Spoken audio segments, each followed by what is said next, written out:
Purchasing അങ്ങനെ അടുത്ത പർച്ചേസിങ്ങിന് വേണ്ടി കായംകുളം റെയിൽവേ സ്റ്റേഷനിൽ നിന്നു. ഇതാവുന്നു എൻ്റെ മയിൽ വാഹനം.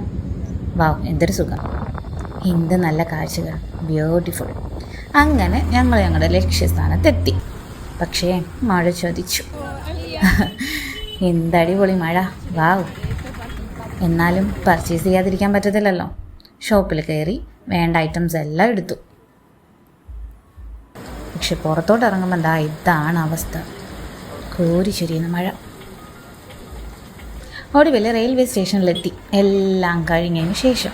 പക്ഷെ അവിടെയും ഞങ്ങൾ ചതിക്കപ്പെട്ടു ഗൈസ്. ഞങ്ങൾക്ക് ഞങ്ങളുടെ ട്രെയിൻ മിസ്സായിപ്പോയി.